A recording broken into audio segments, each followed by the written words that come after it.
जय जय श्री राधे, जय जय श्री राधे, जय जय श्री राधे।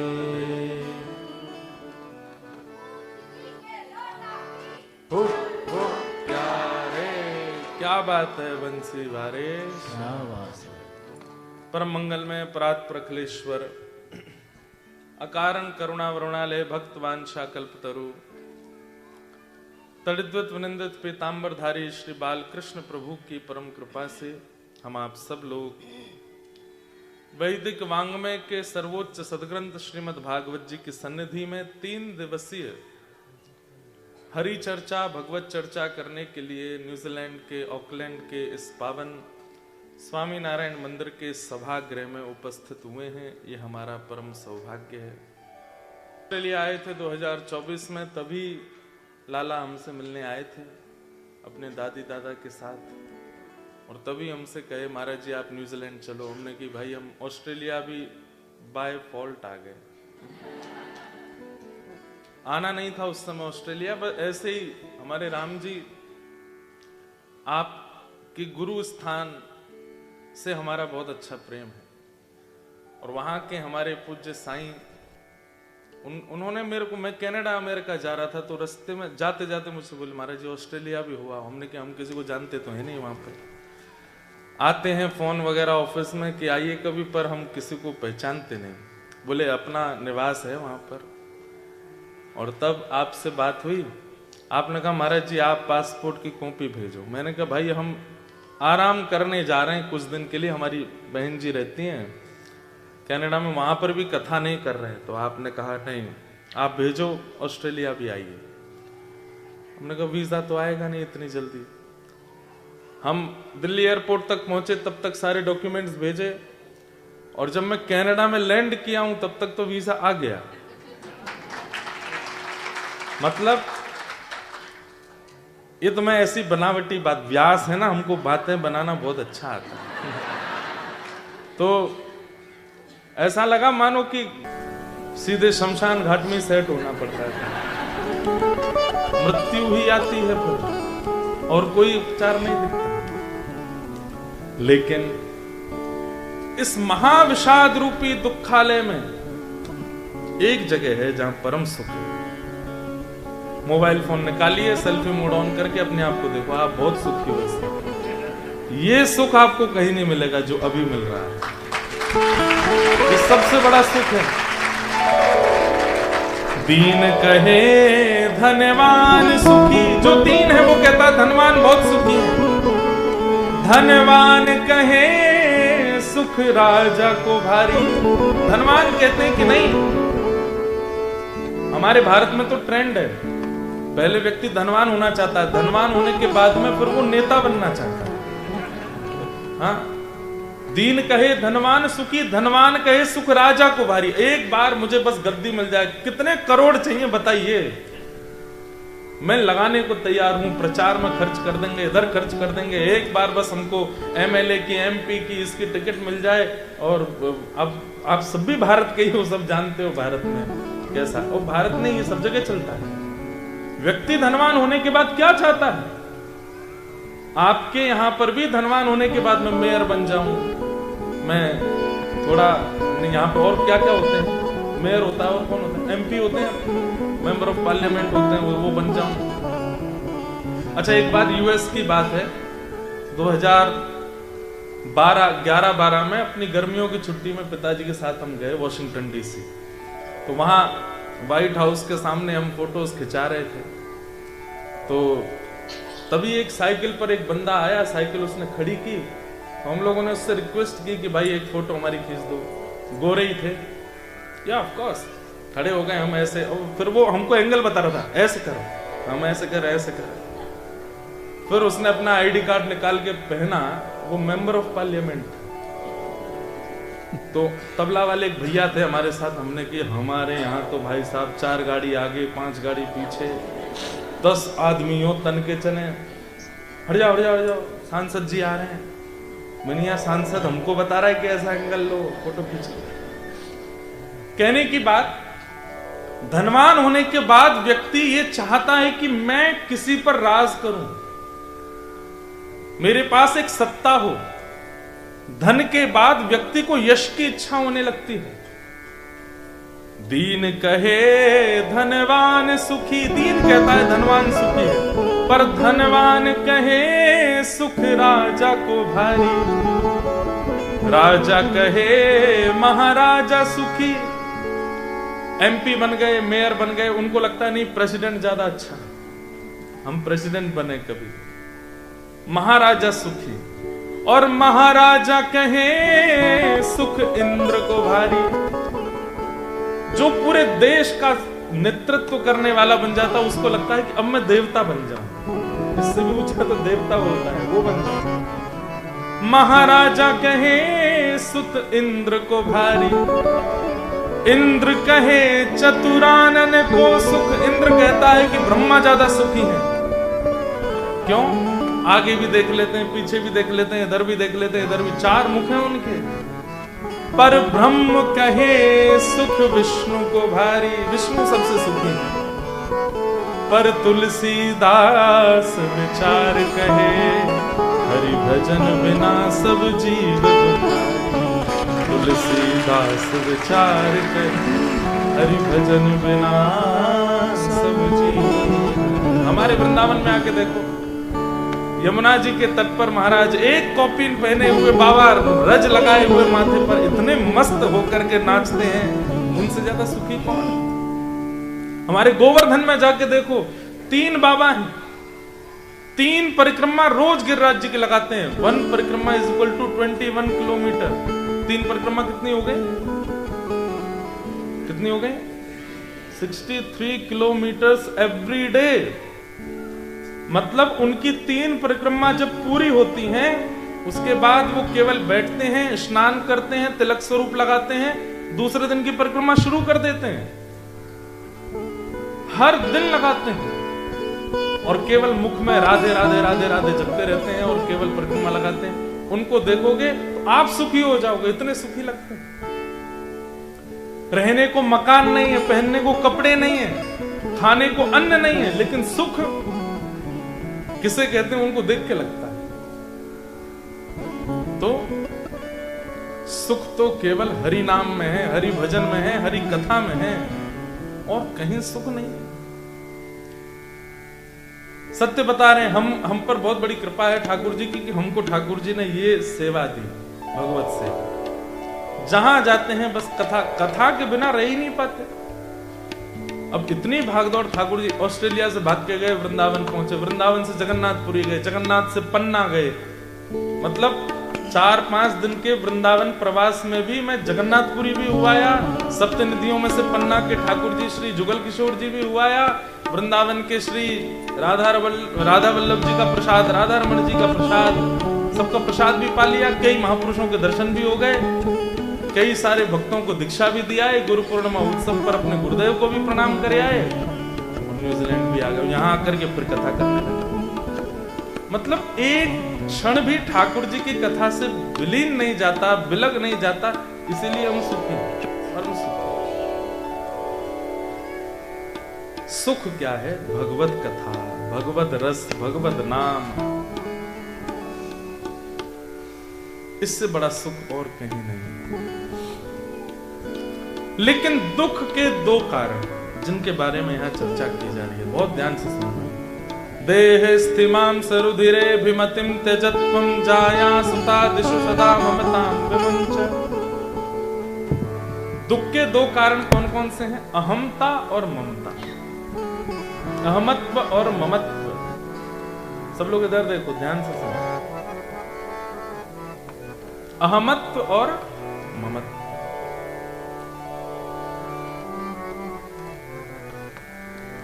कथाओं में सबसे बड़ा कॉपीराइट बालकों का होता है। ये कहीं भी जा सकते हैं, कहीं भी बैठ सकते हैं, कुछ भी बोल सकते हैं। इसीलिए ये गोपाल जी और किशोरी जी के स्वरूप है। इसलिए ये जो करने इनको करने दो। आप लोग यहां देखो कथा से। अहमत्व और ममत्व कष्ट के 2 कारण हैं। शायद हो सकता है कि इनको समझ के आप कष्ट का अनुभव थोड़ा कम करने लगोगे। पूरी तरह खत्म नहीं होगा पर थोड़ा कम हो जाएगा। पहला कष्ट का कारण क्या है? अहमत्व। अहमत्व किसे कहते हैं? कि मैं कुछ हूं, मेरा कोई अस्तित्व है। इसीलिए व्यक्ति दुखी रहता है। क्यों दुखी है? इसने मुझसे ऐसे कैसे बोल दिया। क्यों भाई, कौन हो तुम जो तुमसे नहीं बोल सकते? आपने कुछ अपने आप को माना, इसीलिए तो किसी का कहना बुरा लगा। आपने अपने आप को कुछ माना, इसीलिए तो संसार के कई सारे कष्ट आपको कष्ट दे रहे हैं कि मैं कुछ हूं, मेरा कोई अस्तित्व है, मेरी कोई प्रेस्टेज है, मेरी कोई औहदा है। ये जब तक चित्त में रहेगा, कुछ दुख आपके आसपास घूमते ही रहेंगे। मैं कथा में कहा करता हूं, भयंकर अपमान का बोध उसी को होता है जिसको सम्मान की बहुत इच्छा होती है, और जिसे बिल्कुल सम्मान की इच्छा नहीं होती, उसका कोई अपमान कर भी देता है तो उसको पता नहीं चलता तो मेरा अपमान किया गया।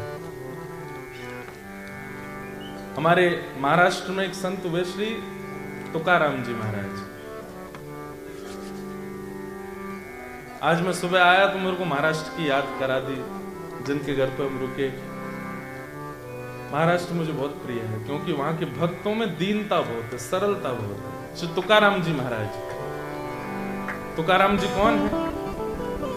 आप सबने छत्रपति शिवाजी महाराज का नाम सुना होगा। छत्रपति शिवाजी महाराज भी जिनका सत्संग सुनते थे, जिनकी कथाएं सुनते थे, जिनको जाके प्रणाम करते थे, वो थे श्री तुकाराम जी महाराज। लेकिन उनकी पत्नी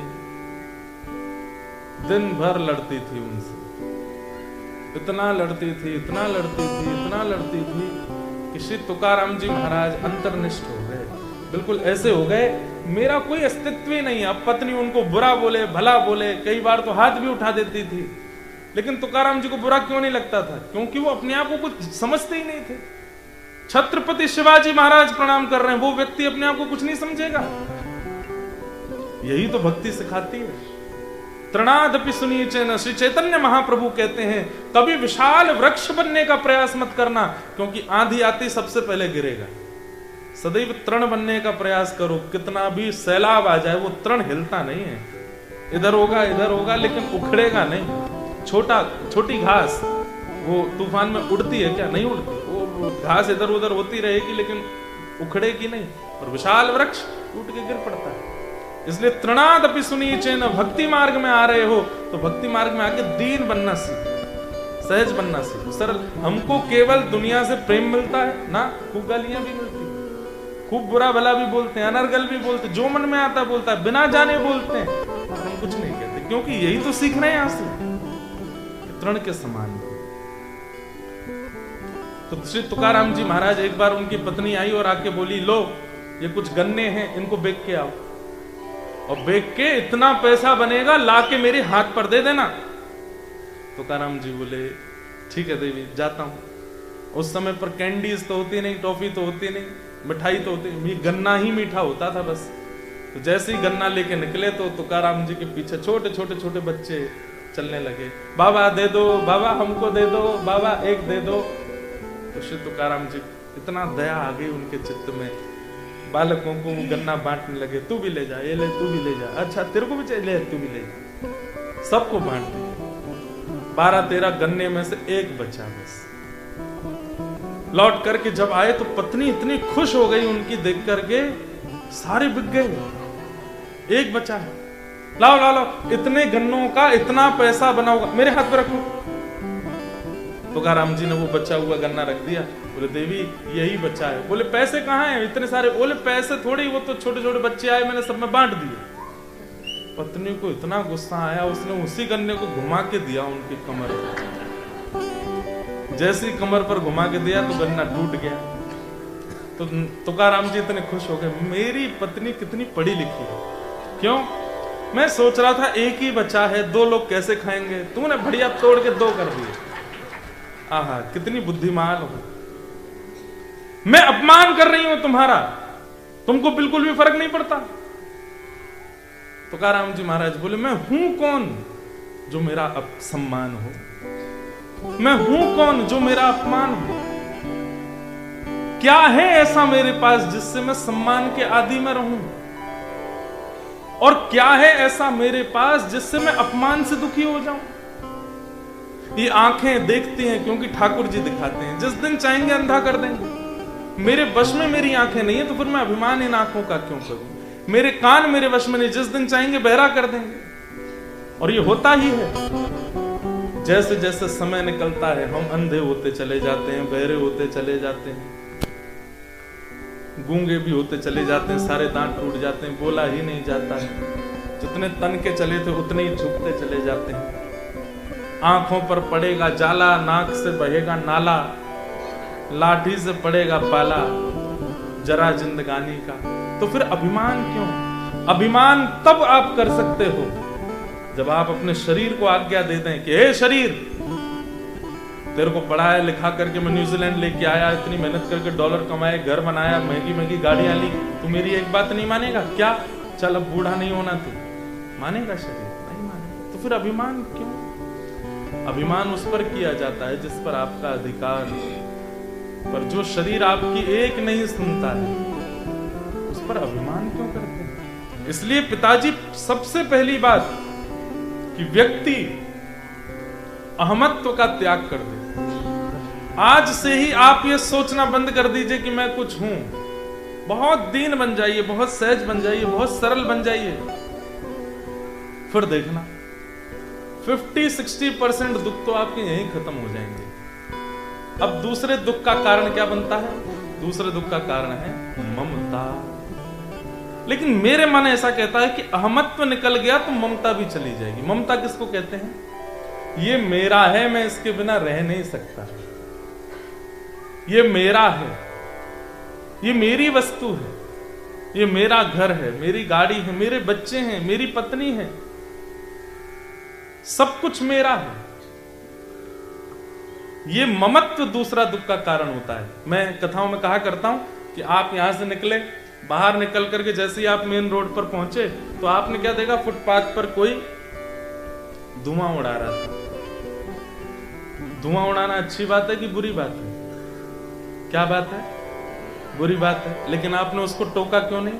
क्योंकि अपना नहीं है। लेकिन उन्हीं में ही कोई अपना हो, आपके चाचा का बेटा हो, आपका ही बेटा हो, आपका बेटा होगा तो क्या करोगे? तुरंत महाराज हैंड ब्रेक खींच करके उतर करके 2 झापड़ दोगे, निकाल के फेंकोगे, घर पे ले जाके उल्टा उसको मारोगे, पत्नी से शिकायत करोगे, बहनों से बोल दोगे, सब उसको डांटेंगे, फटकारेंगे। क्यों? वह बुरी बात आपको बुरी कब लगी? जब अपने ने। कोई पराया करे तो आपको कोई फर्क ही नहीं पड़ता। अब हम फ्लाइट में आए, पूछो मत महाराज, बस सात्विक जीवों का विदेश जाने में सबसे बड़ा दुख का कारण है कि फ्लाइट में जो हमारे पास तो लाल जी, अच्छा न्यूजीलैंड लाल जी भी आए हैं,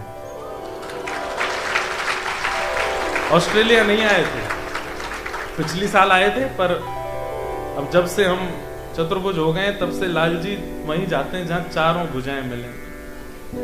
तो लाल जी आए हैं न्यूजीलैंड भी, तो लाल जी को लेकर के आए। रास्ते में जब भोजन तो नहीं बोलना चाहिए उसको, खाना, जब खाना परोसा जाता है, अच्छा जिस फ्लाइट में भारतीय हो वहां फिर भी चल जाती है चीज, जैसे इंडिया से सिंगापुर आए तो उसमें भारतीयों की संख्या ज्यादा है तो फिर भी ठीक है, वो लोग सब वही भारतीय भोजन करते हैं। लेकिन न्यूजीलैंड से जो यहाँ की फ्लाइट थी, वो सिंगापुर से जो यहाँ की फ्लाइट थी, उसमें तो एक भी, हम 3-4 भारतीय होंगे बस, 1-2 वैष्णव और थे, बाकी तो सब गोरे थे। वो तो क्या ही खाते हैं पता नहीं, इतनी दुर्गंध, मतलब कभी कभी तो लगता है कि इमरजेंसी गेट तोड़ के बाहर कूद जाए क्या। उस समय रक्षा करती है ठाकुर जी के चरणों का इत्र इस पे लगा लेते हैं, ऐसे बैठे रहते, फिर उनको भी अजीब लगता है कि ऐसे क्यों बैठे हैं। हमारे एक पंडित जी थे, उनके वो तो इकोनॉमी में बीच वाली में और बैठे, 2 इधर 2 इधर बीच में, तो उनको ऑफर और कर रहे थे, you don't want to eat something? अरे देख तो लो तुम क्या खा रहे हो भाई। तो और फिर उसके बाद में शरबत पीते हैं कड़वी वाली। एक बार की बात है, मेरे को आज याद आई बहुत टाइम बाद। मैं पिताजी के साथ आ रहा था वापस नॉर्थ अमेरिका से, तो हमारे बगल में एक चाइनीज बैठा था। अब वो खावे कम पिए ज्यादा, पीते पीते पीते भागवत में भगवान कहते हैं शरीर जर्जर होना है, ये उसको पता लगने लगेगा केवल ये दुस्वभाव आने से ही। शरीर की पीड़ा भी उसको ये लगेगा कि ठीक है, जीवित रहने के लिए औषधि लेनी है, डॉक्टर को दिखाना है, पर उसकी पीड़ा से बहुत चिंतित नहीं रहेगा। हमारे वृंदावन के अधिकतर महापुरुष गंभीर रोगों से ग्रसित हैं। ऐसे ऐसे रोग हैं कि उन रोगों का उपचार भी नहीं हो पाता है। हमारे यहाँ के कई महाराज जी ऐसे, वो दवाइयां भी नहीं खाते। पूज्य श्री मलुक पीठ वाले महाराज जी वो औषधि नहीं लेते। अब बन जाता है कोई ना कोई रोग, डॉक्टर कहता महाराज जी औषधि तो लेनी पड़ेगी ना, औषधि नहीं लेंगे, पता नहीं है किसने बनाई होगी, कहाँ बनी होगी, कैसी बनी होगी, इसको लेंगे रोग तो ठीक हो जाएगा लेकिन भगवत प्राप्ति में बाधा आ जाएगी, दवाई नहीं लेते। लेकिन उनकी कथाएं सुनो, उनके सत्संग में बैठो, उनकी बातें सुनो, वो हजारों मानसिक रोगियों को प्रसन्न कर देते हैं स्वयं रोग में होते हुए भी। क्यों?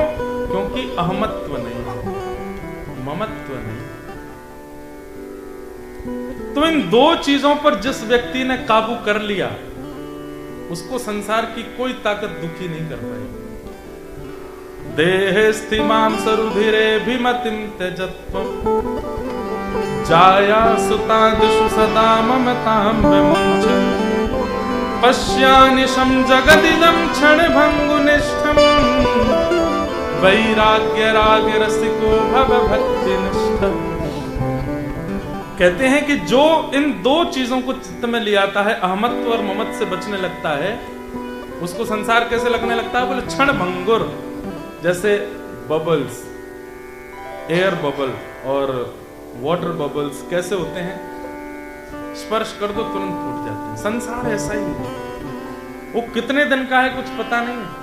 मुझे पता चला आज ही कि न्यूजीलैंड में यहाँ पास में एक वोल्केनो है। तो आज सुबह बात चल रही थी कि महाराज जी वो जानवर तो इसलिए दिख गया, आपको प्रणाम करने आया होगा, ब्रज से आए वो तो इसलिए आ गया आपको प्रणाम। तो जैसे बताया वोल्केनो, तो एक बोले कि महाराज जी कहीं वो आपको प्रणाम करने नहीं आ जाए। तो वोल्केनो ये जान के कि ब्रज से आए भाई, इनको प्रणाम करने हमें तो सब नष्ट हो जाएगा।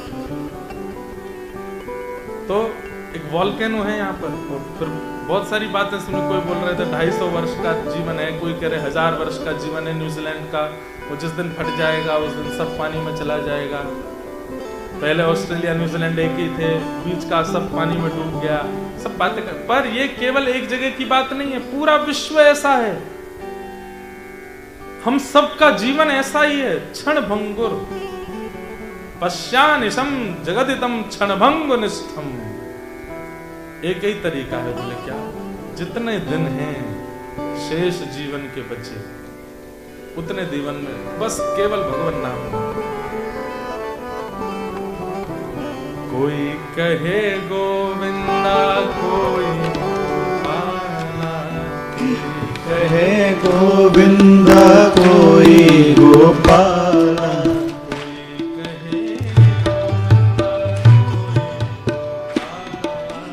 कोई कहे गोविंदा, कोई गोपाला।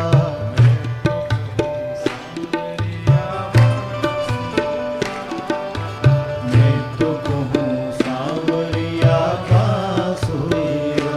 बस ये कीर्तन करने वाले ही प्रसन्न रह सकते हैं, ये कीर्तन में रहने वाले ही, कथाओं में रहने वाले, ये सबसे ज्यादा पॉजिटिव रहते हैं। इनके जीवन में कोई कष्ट नहीं होता। होते तो बहुत हैं लेकिन इनको अनुभव नहीं होता। मैं कहा करता हूँ कि भक्ति क्या है? एनेस्थीसिया का इंजेक्शन है। एनेस्थीसिया का इंजेक्शन यहाँ लगता है कि नहीं लगता? लगता ही होता। उसके लगने के बाद में काट दो, फाड़ दो, तोड़ दो, कोई पता ही नहीं क्यों सुन्न हो जाता है। ऐसे ही भक्ति भी एनेस्थीसिया का इंजेक्शन है। ये तिलक लगाते ही, कंठी पहनते ही, गुरु मंत्र प्राप्त करते ही सब सुन्न हो जाता है। संसार फिर आपके साथ किसी भी हद तक चला जाए, प्रभाव नहीं होगा।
कुछ सुनो। अच्छा, हमको स्ट्रिक्ट वार्निंग एक मिली है कि हम 9 बजे से ऊपर कथा नहीं कर सकते, हमको 9 बजे तक विश्राम करना ही पड़ेगा। तो इसलिए जितना टाइम मिले आनंद करो सब।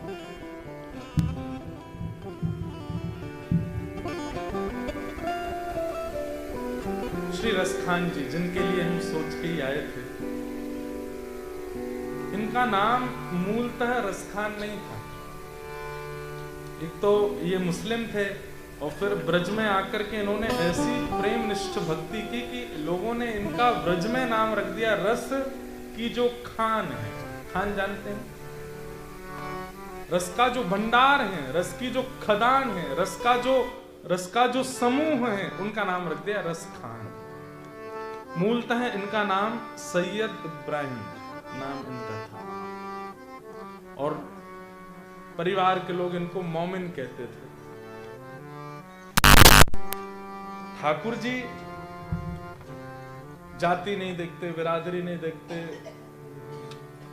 देश नहीं देखते, रूप नहीं देखते, रंग नहीं देखते। हम सब देखते हैं, हम मानव लोग सब देखते हैं, पर ठाकुर जी नहीं देखते। और ठाकुर जी अगर ये देखने लगे तो वो जगन्नाथ कैसे? उनका नाम ही है जगन्नाथ, जग के जो नाथ हैं, जगत के जो नाथ हैं, अनाथों के जो नाथ हैं। हम सब अनाथ हैं, माता पिता होते हुए भी हम सब अनाथ हैं। और हम सब अनाथों के जो नाथ, वही जगन्नाथ। और वो नाथ, नाथ मतलब रक्षक, नाथ मतलब स्वामी, नाथ मतलब हमारी हर स्थिति में हमारे संग रहने वाला। और वो नाथ तभी हो सकते हैं जब वो सब कुछ स्वीकार करें। एक पूज्य पिताजी एक पंक्ति गाते हैं, तू दयालु दीन, तू दानी हो भिखारी,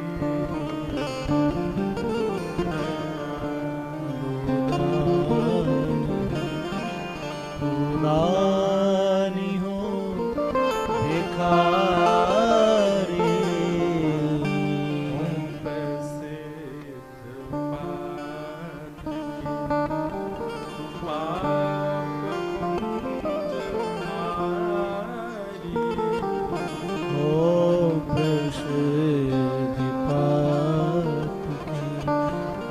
पाप पुंज हारी। नाथ तू अनाथ को अनाथ,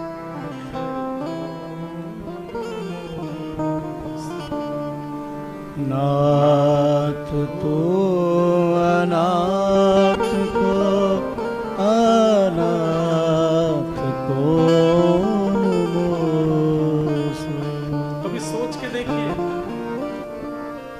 आपका कोई है? हाँ, लोग मुझ पे भी प्रश्न उठा देते हैं, बोले आप दुनिया को कहते हो आपका कोई है, सब अनाथ है। आप, आपके भी माता पिता हैं, पत्नी है, आपके भी बहन भाई, सब हैं, पर उसके बाद भी हम अनाथ हैं। बुरा मानने वाली बात नहीं है, पर स्वार्थ लाग करें सब प्रीति, सबकी प्रीति आपसे एक स्वार्थ की है। और वो स्वार्थ यदि आप सिद्ध नहीं कर पाओगे तो आपका कोई भी नहीं। लेकिन वो तब भी आपके। नाथ तू अनाथ को अनाथ कौन मोसो। नाथ तू अनाथ को अनाथ कौन मोसो। मो समान आरत नहीं, मो समान आरत नहीं, मो समान आरत नहीं, मो समान आरत नहीं। आरत हर तो सो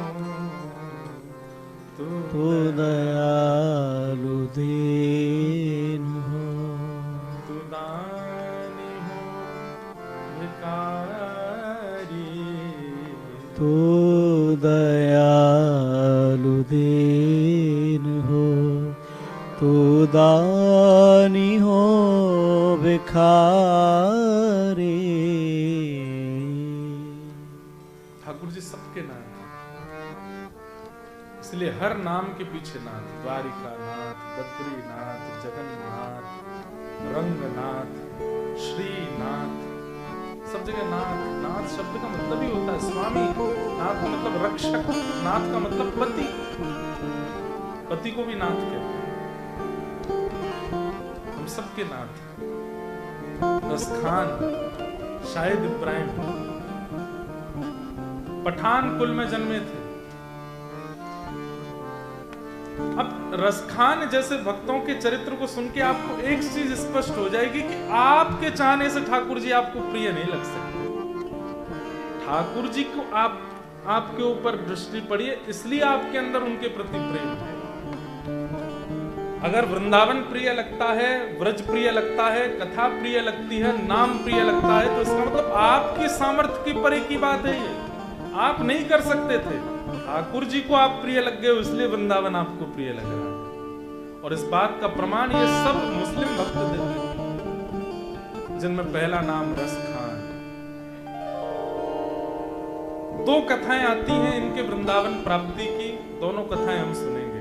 एक कथा कि दिल्ली में रहते थे इनके माता पिता, एक जंग हुई थी दिल्ली में जिसमें इनके माता पिता मारे गए। तो ये एक मौलवी जी के साथ में रहते थे और वो मौलवी जी पढ़ाते थे बच्चों को। क्या पढ़ाते थे कि ये सब भी मौलवी बने आगे चल के। दिल्ली में इतना ज्यादा अशांति होने लगी थी कि फिर मौलवी जी को किसी ने, राजा ने निमंत्रण दिया कि तुम अपने सब मदरसे के बालकों को लेकर के आगरा आ जाओ। आगरा के लिए ये अपने सब मदरसे के बालकों को लेकर के निकले और उनको रास्ते में क्या बताते जा रहे हैं? आगरा से पहले हिंदुओं का एक काबा पड़ता है, उसका नाम है वृंदावन।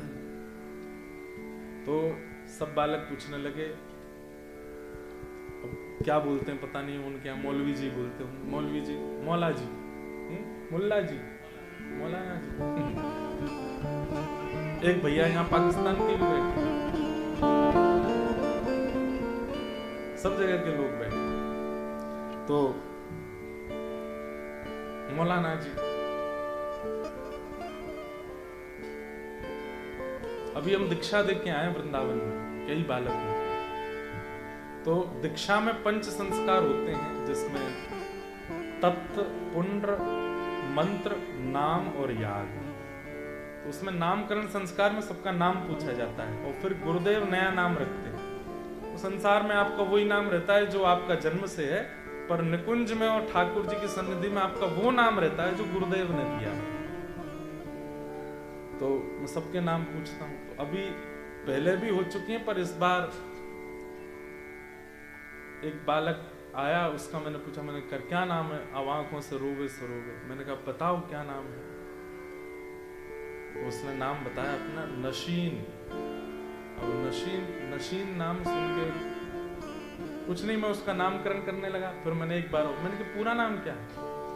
तो फिर वो ऐसे उसको लगा कि कहीं मैं मना ना कर दूं दीक्षा के लिए। मैंने पूरा नाम बता। तो फिर उसने नशीन हुसैन करके अपना नाम। मैंने कहा कहाँ से हो आप? बोले आप दीक्षा दे दीजिए, फिर मैं सब बताता हूँ। फिर मैंने दीक्षा दी। बंगाल से आए थे, पहले भी कई बालक, मुस्लिम बालक ले चुके हैं वैष्णव दीक्षा। मैंने कहा भाई तुमसे हमको कुछ और नहीं, बस खान पान की शुद्धि रखना, मांस मदिरा आदि इन सबका सेवन मत करना। और बोले महाराज जी कट्टर परिवार से ही हैं हम, सब 5 समय की नमाज आदि सब चलती है घर पे, पर हम बस यहाँ भागे आए, आपकी कथा सुनते रहते। मैंने बहुत अच्छा। एक बहन भी आई थी, वो भी मुस्लिम थी।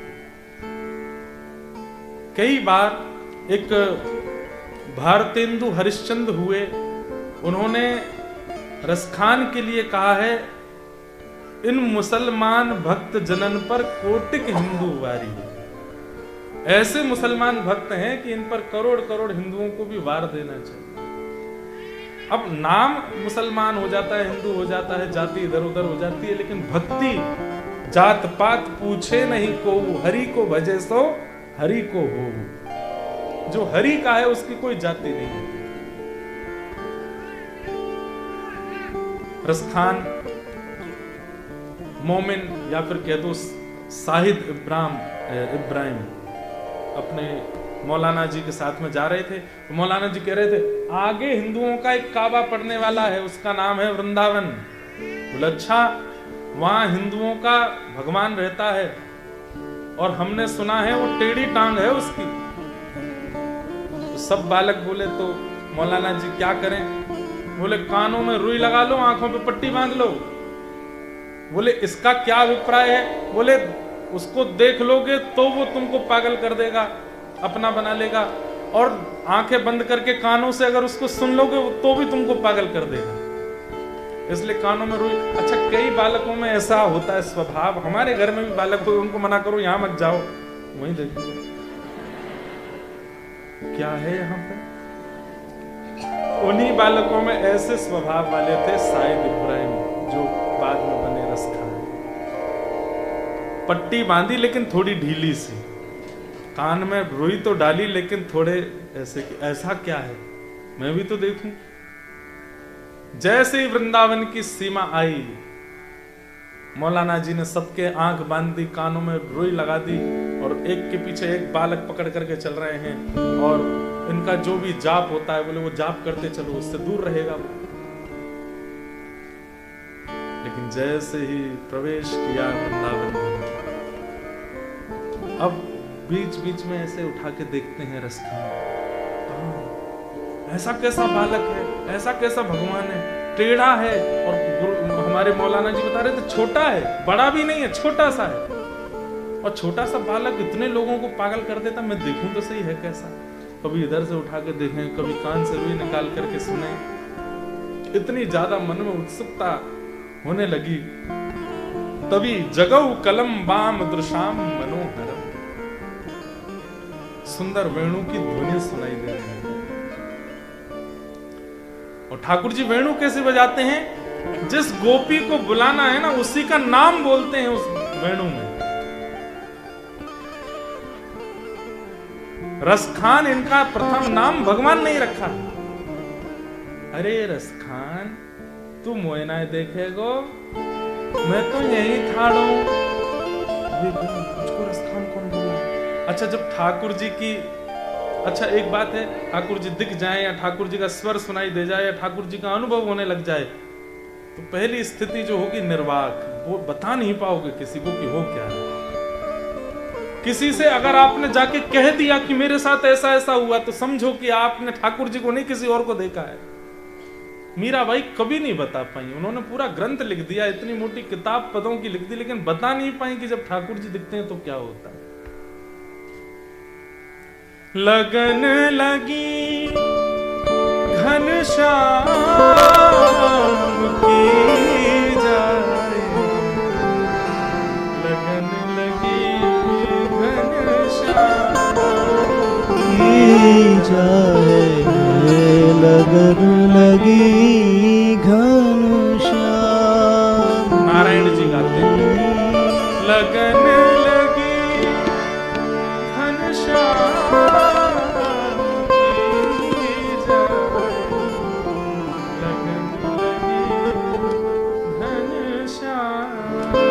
की जाए, लगन लगी घनश्याम की। जैसे ठाकुर जी की लगन प्रेम लग जाता है ना, वो पैर रखेगा कहीं, पड़ेगा कहीं, जाएगा कहीं, मिलेगा कहीं, होगा कहीं, पहुंचेगा कहीं। मतलब उसकी स्थिति पर हमारी जैसी नहीं रहती। हम लोग कैसे, हमें विवेक है, ऐसे चलना है, ऐसे खाना है, ऐसे पहनना है, ऐसे रहना है। ठाकुर जी के प्रेम वाले वो बौरे होते, बाबड़े से हो जाते हैं, उनको नहीं पता होता। रसखान चलता जा रहा है और वो स्वर कान में आता था, अरे तू आजा, मैं यहाँ खड़ा हूं, अरे देख यहाँ को देख ले एक बार। इतना सुंदर स्वर कि रसखान स्वयं को रोक नहीं पाया।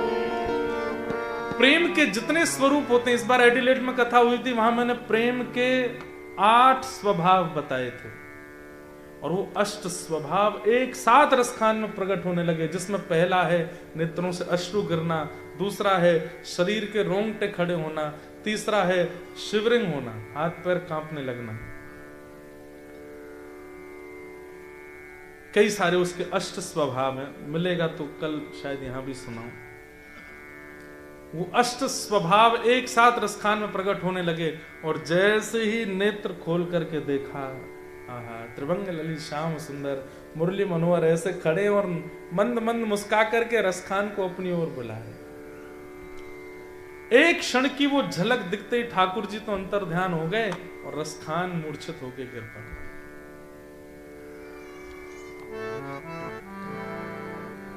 यहां मौलाना जी सब बालकों को लेकर के गए और जैसे ही वृंदावन की सीमा पार हुई, बोले खतरा टल गया, पट्टियां खोल लो, रुई निकाल लो।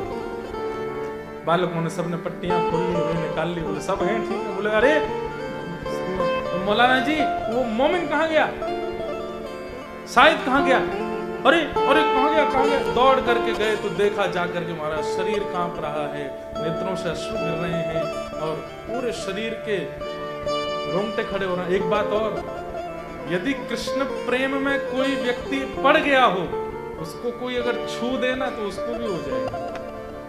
संक्रमित रोग है प्रेम, और ये हंसी वाली बात नहीं, ये सीरियस बात है। इसीलिए वृंदावन के महापुरुष अपने पैर नहीं छूने देते, दूर से प्रणाम करो। क्यों? अनधिकारी ने पैर छू लिया, घर बार छूट जाएगा, यहीं पड़े रह जाओगे फिर। इसलिए महापुरुष पैर नहीं छूने देते। हमको भी आज्ञा 2 चीजों की, एक तो किसी के सिर पे हाथ मत रखना, किसी से पैर मत छुआना। गुरु पूर्णिमा छोड़ के, इसलिए गुरु पूर्णिमा पर पैर छुआए थे इस बार, पहली बार। ये तुम पैर नहीं छुआता, इसलिए हमारे वृंदावन के महापुरुष पैर नहीं छूने देते। क्यों? एक बार मैंने एक महाराज जी से पूछा तो महाराज जी बोले प्रेम लक्षणा भक्ति खुजली की तरह है। खुजली कैसी होती है? एक को होती रहती है, अगर दूसरा उसको छू दे तो उसको भी हो जाती है, और खुजाने में बहुत आनंद आता है।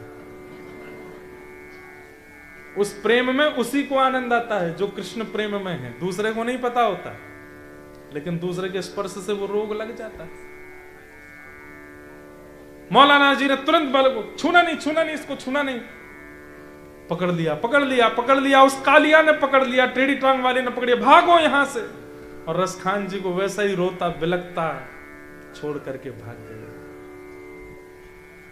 किसी रसिक ने जब आकर के देखा रसखान जी को, ले जाकर के यमुना जल पिलाया, व्रज की रज माथे से लगाई, 12 तिलक किए, क्योंकि जो शरीर की स्थिति थी ये किसी कृष्ण प्रेमी की ही है।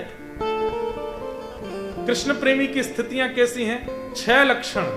वाग गदगदा द्रवते यस्य चित्तम रुदत्य भिक्षणम हसति क्वचिच्च विलज्ज उद्गायत नृत्यते च मदभक्ति युक्तो भुवनम पुनातु। पहला, वाणी गदगद हो जाएगी। दूसरा, हृदय द्रवित हो जाएगा, कभी भी रुदन करने लगेगा, कभी भी हंसने लगेगा। और विलज्ज उद्गायत नृत्यते च, भुजा उठा करके नृत्य कीर्तन करने लगेगा। ये 6 लक्षण भगवान कहते हैं मेरे भक्त के। जैसे हम अगर देखें तो पागल की उपाधि देंगे, पागल। 6 लक्षण ऐसे। वो 6 लक्षण रसखान जी में प्रकट हो रहे हैं, लेकिन रसखान जानते नहीं है कि वो कौन है जिसको मैंने देखा। जब होश में आए तो जो व्यक्ति थे उन्होंने पूछा, कौन हो भाई, क्या नाम है तुम्हारा? बोले मेरा नाम क्या है, मुझे नहीं। कहां से आए हो? बोले मुझे ये भी नहीं पता। बोले क्या याद है अंतिम? सांवरी सूरत, सांवरी सूरत, मोहनी मूरत, हृदय लियो चुराए, हृदय लियो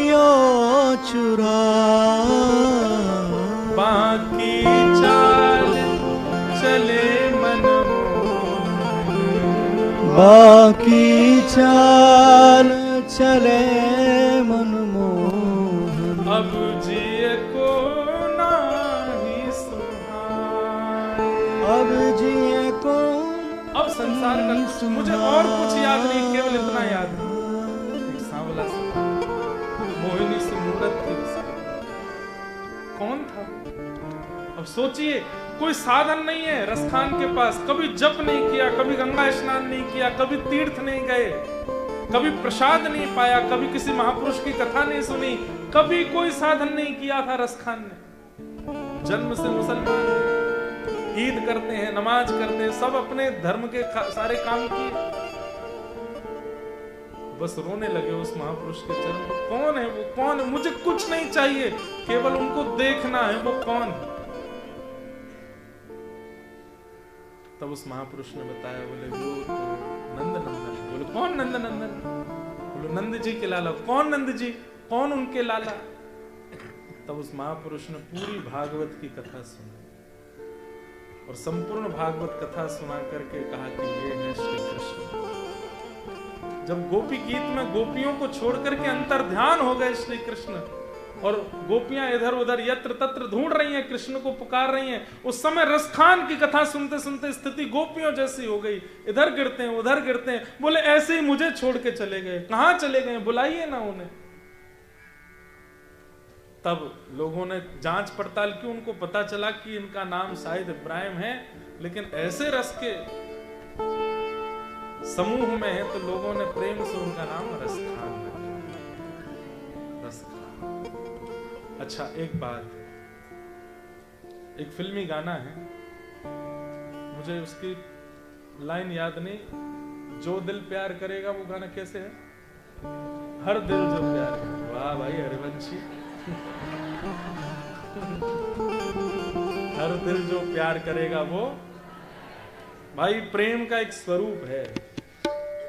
अगर व्यक्ति प्रेम में पड़ा है तो गाएगा जरूर।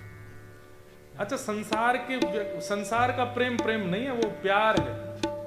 वो किसी वस्तु से अटैचमेंट है, स्वरूप से होगा, रूप से होगा, शरीर से होगा, बातों से होगा, वो एक अटैचमेंट है। उसमें गायन पुराने गाए हुओं का ही गा देता है व्यक्ति, पुराने सिंगरों के ही गाने गाता है, लेकिन कृष्ण प्रेम में जब पड़ जाता है तो अपनी रचनाएं गाता है। और तब रसखान ने गाना प्रारंभ किया। क्या गाते हैं रसखान? गाइएगा सब मेरे साथ रसखान के सुंदर भाव।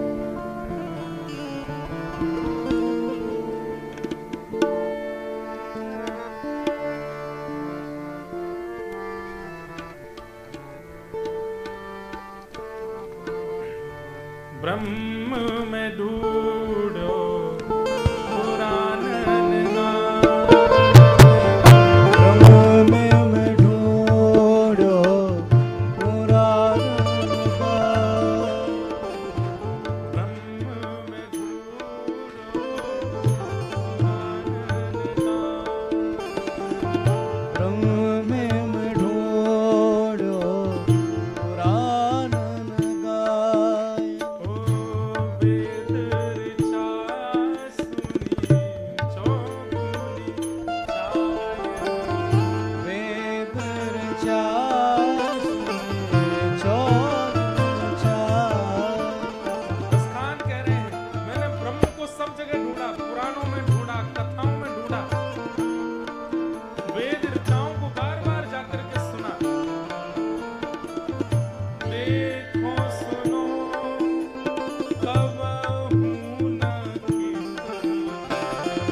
वन में जहां बीच में अवकाश हो, उसको कुंज कहते हैं। सघन कुंज में मेरी दृष्टि पड़ी, तब मैंने क्या देखा? रत्न सिंहासन पर आहा अनन्य चूड़ामणि श्री राधिका जी विराजमान थी और उनके चरणों में सिर झुका करके श्याम सुंदर बैठे। मैंने वहां देखा। क्या संकेत करना चाहते हैं रसखान?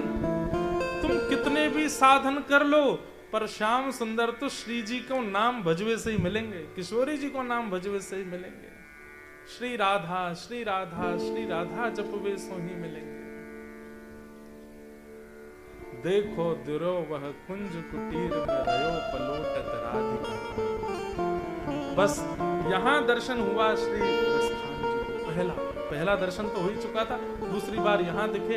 इसके बाद रसखान जी को अब संसार नहीं सुहाता। रसखान जी ने तब एक आचार्य से कहा कि मैं क्या करूं, अब मुझे श्याम सुंदर दिख गए हैं, अब मेरी स्थिति उसको मैं कैसे अपने वश में करूं, क्योंकि मैं अपने शरीर के गतिविधियों को वश नहीं कर पाता। तब कहा कि किसी भगवत प्राप्त और भगवत दर्शन कराने वाले महापुरुष की दीक्षा लो।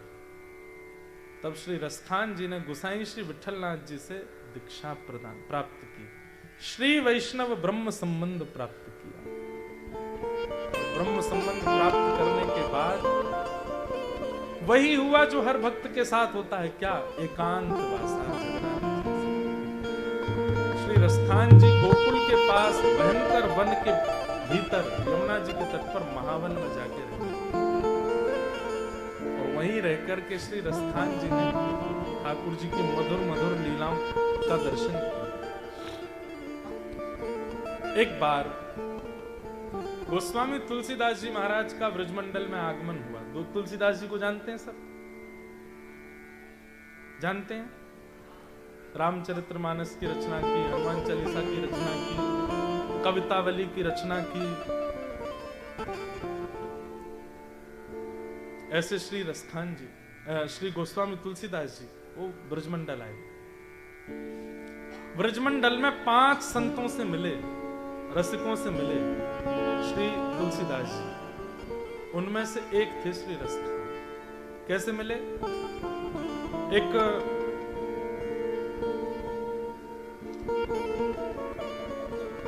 भगीरथ ग्वाल नाम का एक ग्वारिया था। ग्वारिया जानते हैं? गैया चराने वाला। अच्छा, एक बात और पता चली आज हमको। आपकी न्यूजीलैंड की जनसंख्या है 53 लाख। कितनी है? 53 लाख। और यहां भेड़ बकरियों की जनसंख्या 1 करोड़।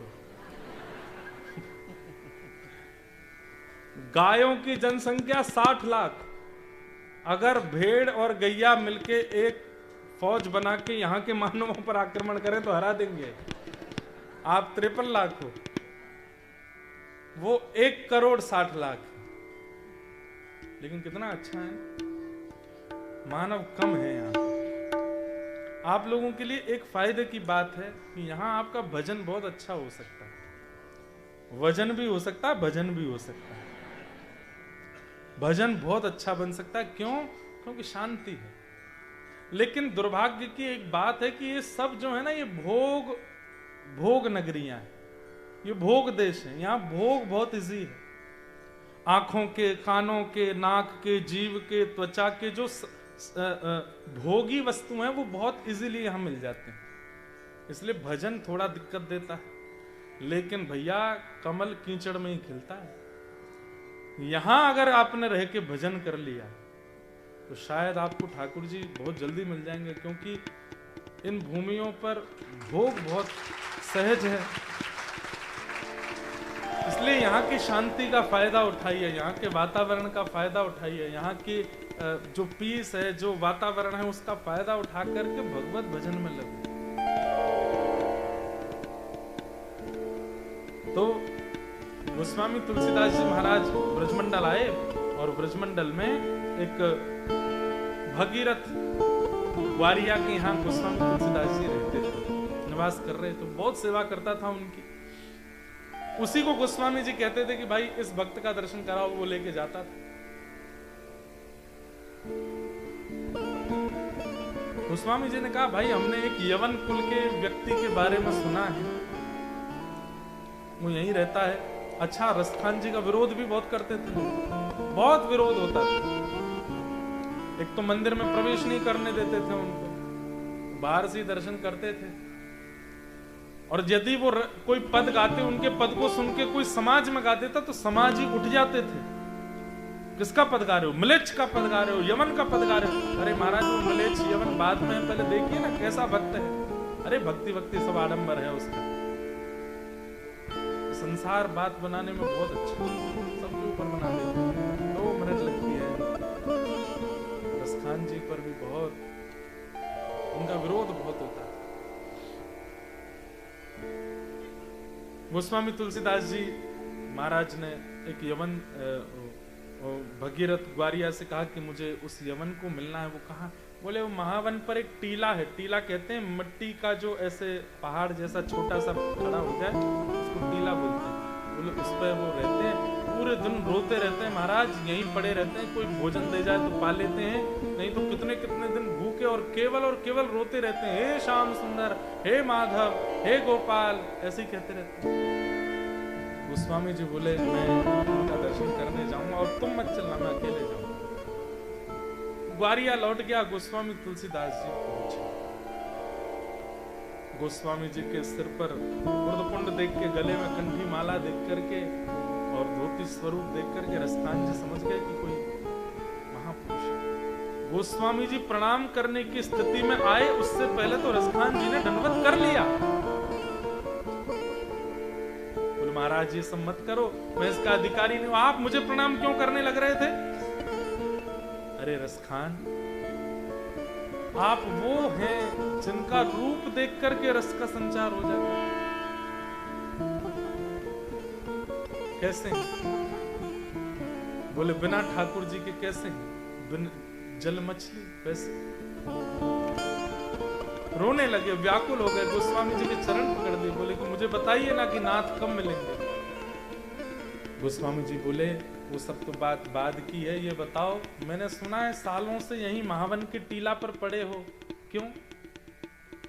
बोले प्रतीक्षा करता हूं, मैंने सुना है कि गोकुल से ठाकुर जी गैया चराने जाते हैं तो यहीं महावन होके जाते हैं, प्रतीक्षा कर रहा हूं कि किसी दिन दिख जाए। तो गोस्वामी जी बोले सही सी बताना, दिखे कि नहीं दिखे?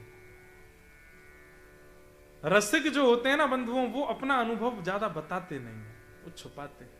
और रस बताने से रस घटता है, प्रेम बताने से प्रेम घटता है। टॉफी रैपर में है तो कोई चेंटी उसको नहीं खाती, लेकिन अगर रैपर हटा दिया जाए तो चेंटियों का झुंड लग जाता है। ऐसे ही भक्ति प्रेम, इसको जितना हो सके रैपर में छुपा करके रखो, नहीं तो संसार रूपी चेंटियां लग जाती हैं उसको। और हमारे साथ तो ये बहुत ज्यादा होता है, क्योंकि कथा करते हैं, कथा में कई अनुभव अपने निकल जाते हैं बोलते बोलते, और उसके कारण फिर अनुभव होने बंद हो जाते हैं। इसलिए किसी को अगर अनुभव होता है तो छुपाइए, बताओ। रसखान जी कुछ नहीं बोले, बस नीची नजर करके बैठे हैं। तुलसीदास जी बोले मुझे बता सकते हो, मैं भी अनुभव करता हूं, मुझसे कह सकते हो, देखा तुमने श्याम सुंदर को? जब मुख ऊपर किया तो आंखों से विरल अश्रुधार, नेत्र लाल पड़ गए थे रसखान जी के। बोले हाँ देखा। बोले कैसे देखा, जरा बताओ। तब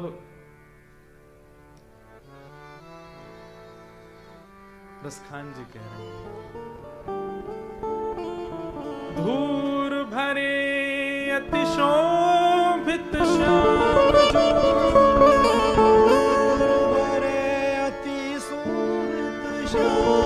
दर्शन करिएगा, नेत्र बंद करो, शब्दों को सुन के दर्शन करो। कैसा दर्शन श्री रसखान जी को हो रहा है? हम हिंदू हैं, हम ब्राह्मण हैं, हम क्षत्रिय, हम वैश्य हैं, हम यज्ञ कराते हैं, हम कथा सुनते हैं, नाम जप करते हैं, तिलक माथे पर लगाते हैं। ऐसा अनुभव हमको नहीं होता जैसा एक म्लेच्छ कुल में जन्मे श्री रसखान जी को होता है। धूर भरे, ठाकुर जी का अंग कैसा है? सांवला, लेकिन उस सांवले अंग पर धूल लगी हुई है। केशों में थोड़ी धूल लगी है, माथे पर धूल लगी है, गाल पर धूल लगी है। धूल भरे अतिशोभित श्याम जो, श्याम जो, तैसी बनी सिर सुंदर चोटी, तैसी बनी सुंदर चोटी। श्री यशोदा मैया ने लाल जी के घुंघराले केशों को बांध करके सिर पर एक चोटी बना दी है और ठाकुर जी धूल मिट्टी में खेल करके धूल में आए गए। सिर पे, गाल पे, थोड़ी पे, अंगन पे धूल लगी है। श्याम सुंदर सांवले और उनके ऊपर मानो जैसे आभूषण एक स्वर्ण का आभूषण हो, ऐसी धूल लगी भई है। और खेलत खात फिरे अगना,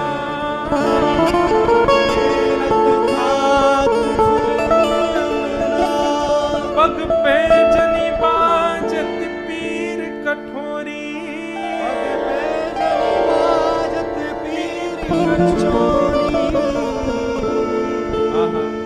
वस्त्र नहीं पहने हैं, केवल कमर में एक कौंधनी पहन रखी है और पैरों में पायल पहन रखी है। सिर पर केवल घुंघराले केशों के एक सुंदर चोटी बन रही है और निर्वस्त्र हैं लाल जी। अपने मोटे मोटे कदमन से कभी इधर जाके कुछ खाते हैं, कभी उधर जाके गिर जाते हैं, कभी खेलने लगते हैं, कभी नाचने लगते हैं। वाह छवि को रस खान विलोकत,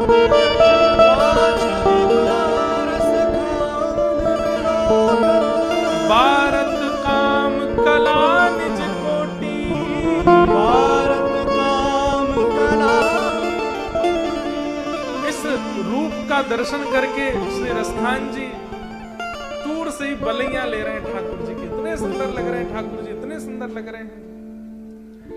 काग के भाग बड़े सजनी, काग के भाग बड़े सजनी, हरि हाथ सोले गयो रोटी, हरि हाथ सोले गोस्वामी तुलसीदास जी भी दर्शन कर रहे हैं। आहा कितने सुंदर लाल जी लग रहे हैं, घुटमुन चल रहे हैं, खड़े होकर गिर रहे हैं, सिर पर चोटी लग रही है और कभी कभी कुछ खा रहे हैं, कभी कुछ बोल रहे हैं। अरे तभी रसखान कहते हैं गोस्वामी जी देखिए तो, बोले क्या? ठाकुर जी के हाथ में यशोदा मैया ने माखन रोटी दी है, 4 दांत निकले हैं अभी और 4 दांतों से प्रेम से रोटी खा रहे हैं, मक्खन लगी भाई। इतने में ही एक कौवा आया है और श्री ठाकुर जी के हाथ से बचे भाई वह रोटी के टुकड़ा को लेके भाग गए और ठाकुर जी रो रहे हैं। उस काग को दिखा करके रो रहे हैं यशोदा मैया से, मैया मेरी रोटी ले गए हो, या कौआ को पकड़ के लाओ, ये मेरी रोटी ले गए हो। मैया नई नई रोटी बना के दे रही है। ठाकुर जी कह रहे ना, जे नहीं पाऊंगो वही बारी पाऊंगो। गोस्वामी जी भी रुदन कर रहे हैं।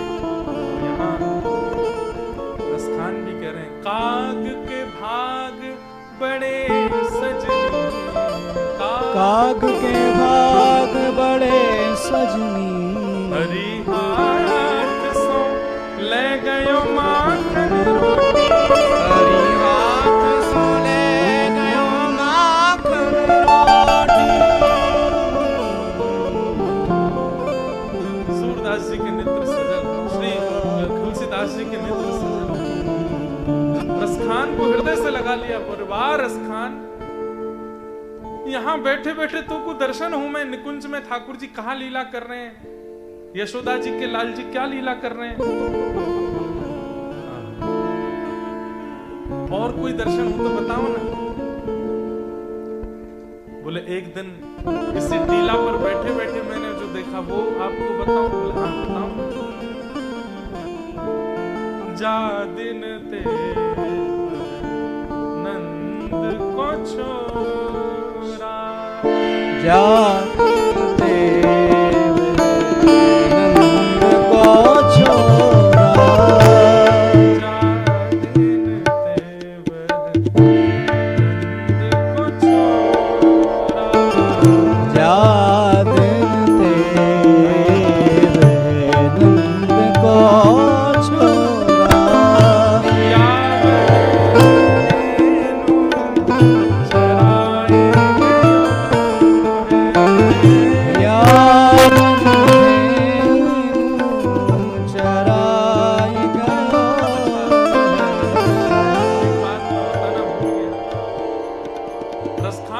ठाकुर जी को ढूंढ रहे थे वृंदावन में, तो किसी ने कहा कथा सुनो तो कथा सुनते थे, किसी ने कहा वेद पढ़ो तो वेद पढ़ते थे, किसी ने कहा यमुना में पड़े रहो तो यमुना जी में पड़े रहते हैं, किसी ने कहा संतों की शीत प्रसादी पाओ तो वो पाते। एक बार रसखान जी ने किसी को देखा, उसने अपने गले में कंठी माला पहन रखी थी। तो रसखान जी ने बोला कि भाई ये क्या पहन रखा है? बोले कि तुलसी माला है, गले में पहनते हैं, भवसागर से तर के ठाकुर जी की प्राप्ति हो जाती है। तो रसखान जी गए और कम से कम 1000 तुलसी माला लेकर के आए। कुछ सिर में पहन ली, कुछ कानों में लटका ली, कुछ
कहते हैं कि महाराज मुझसे तो बहुत कुछ सुन लिया आपने, मैं तो गरीब हूं, मुझ पे तो कुछ था भी नहीं, आप तो बहुत अमीर हैं, आप भी कुछ सुनाओ। तो कहते हैं फिर गोस्वामी तुलसीदास जी ने अपनी स्वलिखित रचित रामचरितमानस रसखान जी को वहां सुनाई, 9 दिन बैठ करके सुनाई।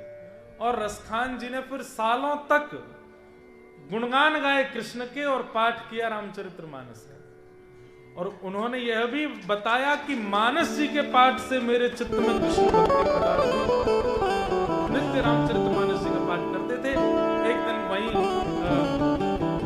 टीला पर बैठे थे महावन के, रो रहे थे, नाथ कब आओगे? तभी देखा सुंदर गैया आ रही हैं और ये महाराज इतना बड़ा मोर मुकुट धारण करके ठाकुर जी अपने कंधा को ऐसे लाठी पर टांगे और मधुर चाल चलते हुए आ रहे हैं। तभी क्या देखा कि पुष्प वर्षा हो रही थी। तो आपने ठाकुर जी को देखने के बाद तो भूल ही गए कि कहीं और देखें, लेकिन सोचे कि इतने सुंदर पुष्प वर्षा कौन रहा है। तभी आपने देखा एक झरोखे से श्री जी किशोरी पुष्प वर्षण कर रही है, ठाकुर जी गैया चरा के। आज किशोरी जी के दर्शन करके रसखान अब ठाकुर जी से प्रार्थना बोले, उनकी प्रार्थना करते बूढ़ा हो गया।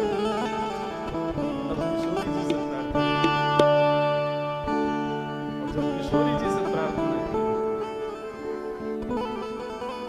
श्याम सुंदर की दृष्टि अब रसखान अरे बचपन में देखो इतना बूढ़ा है वो तू।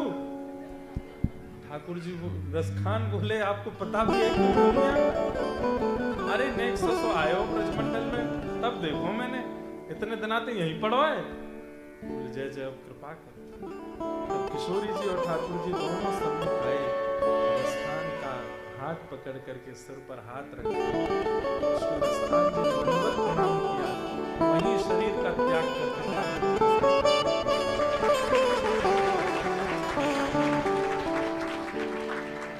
और अंतिम भाव रसखान ने क्या गाया? मानुस हो रसखान, मानुस हो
संसार में सबसे बड़ी उपलब्धि है मानव बनना। और मैं इतना योग्य तो नहीं कि मैं कह दूं कि मैं, अरे जब उद्धव जी ब्रज आके कह सकते हैं कि आशाम हो चरण रेणुजा शाम हम शाम वृंदावने किमपि गुलमल, तो टाइम क्या हो गया भैया? 4 मिनट है अभी मेरे पास।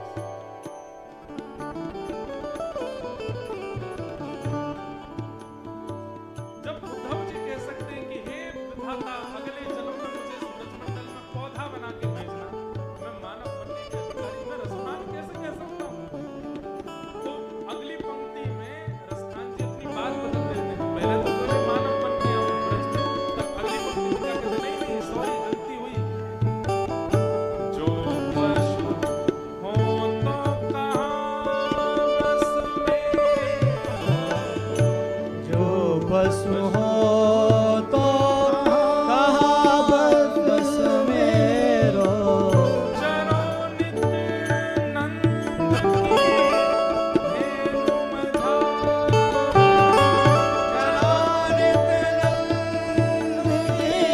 धेनु मजा। मानव बनने की पशु आपके बहुत सारे पद आए तो इतनी कृपा करना पशु गैया बना। और गैया बन के आपकी तरफ से घर की जो गैया है उन पर मेरा जन्म हो जाए, ताकि आप होए होए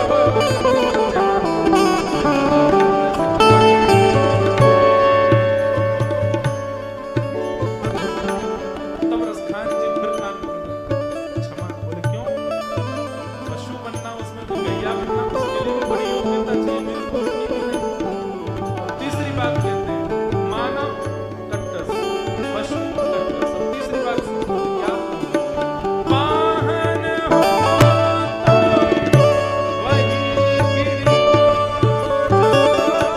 वाहन हो तो वही गिरी। मानव बन के नहीं आ सकता, पशु पक्षी बन के नहीं, पशु बन के नहीं आ सकता, पत्थर बन के आ जाओ। कहाँ का? उसी गिरी का, उसी गिरी का, उसी पर्वत का।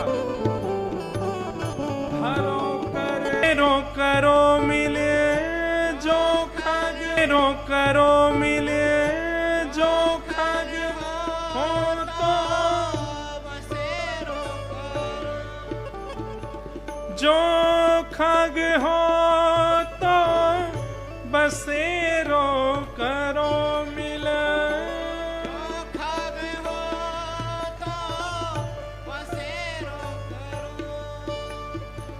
कालिंदी कूल कदम्ब की डारन, कालिंदी कूल कदम्ब की डाल, कालिंदी कूल कदम्ब की डारन, कालिंदी कूल कदम्ब। अरे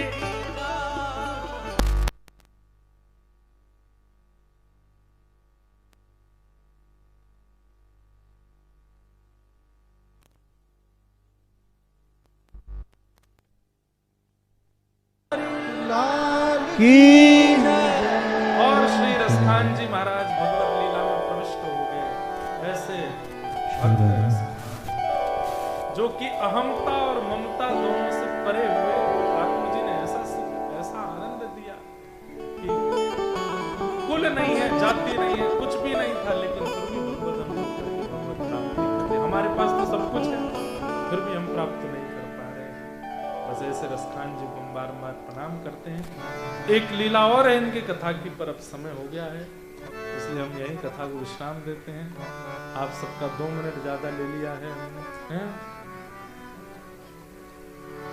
9 बजे से यहाँ प्रसाद की व्यवस्था सब लोगों के लिए है। अब आप सब लोग कल पुनः समय से पधार के अपना स्थान ग्रहण करें। कथा हमारे समय से ही होगी, लेकिन कभी कभी मैं जल्दी भी आ जाता हूँ, कभी कभी मेरा मन हो जाता है तो मैं जल्दी भी आ जाता हूँ। इसलिए जो समय बताया गया आप उसी पर ही आ जाइएगा। राधे राधे गोविंद।